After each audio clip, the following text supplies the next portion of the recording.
So I'm going to piggyback. I'm very happy to hear you and see you, and Julie on the questions. I guess I have two questions. One is that I'm not sure about, maybe it's aggregate income has increased, but I think certainly that there's a lot of arguments that the disparity has. Oh, yeah, no Of question. course, obviously.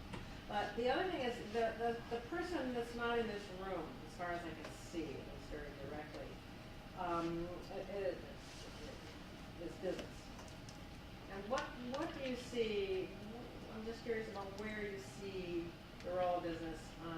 Just from context, I'm an ethnographer. I've done a book about low-income families and economic mobility, and doing some other work with Frank Furstenberg on middle-income families. So this is my passion. And the book was called Jobs Aren't Enough. So it's very much that employers, the labor market, business have a lot to do with all of the policy activity as well as the economy.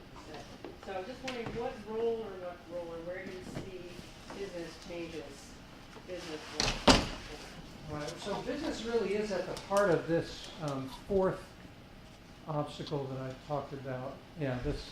I mean, the Hackman Pearson book is.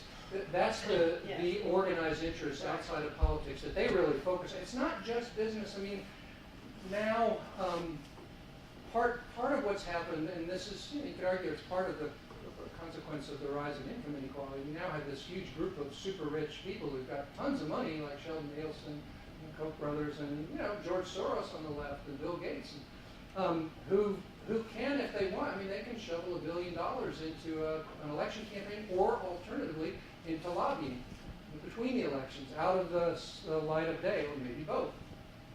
So anyway, it's not just business, but to directly answer your question, I suspect that generally speaking, business will continue to be on the right, not the correct, but the right side of this going forward. I think there are quite a few people who are now asking themselves whether the money that they spent to try to get Romney in, was worth it.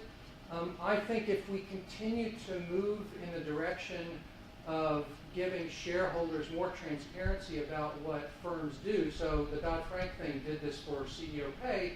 So one possibility going forward, which has already been talked a good bit about, is much more transparency and upfront disclosure of what kind of political uses are made of corporate money that may or may not have some effect. But I guess the biggest potential for optimism, I think there are probably two. So one is the costs that businesses face. I mean, eventually the right thing for us to do as a society will be to get to a point where health insurance is completely disconnected from employment. And pensions as well, I think. You can have supplementary employer-based pensions, great. Put them on top of a nice, robust, publicly funded pension. Now, how we get to that probably is the cost on business. I mean, you already saw some businesses in the healthcare reform taking the side in favor. There was enough debate that insurance companies were bought off, but Walmart made a lot of noise about favoring the reform, and that kind of logic probably will continue.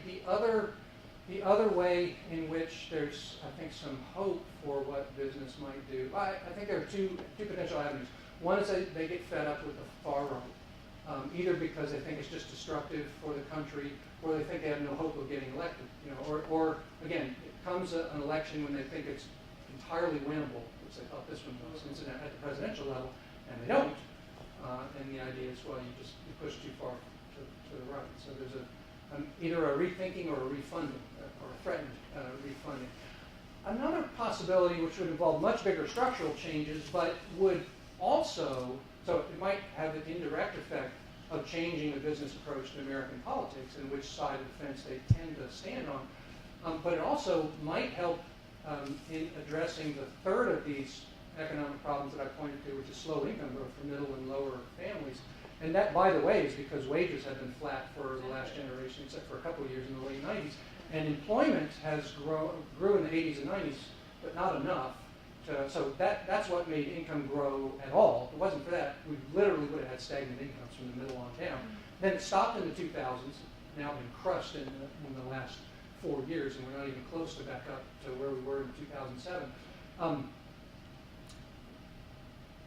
One of the things that I'm very pessimistic about wages going forward, and I really think public policy probably has to play a much, much more aggressive role through something like the earned income tax credit, if we're going to deal with this third of the three problems.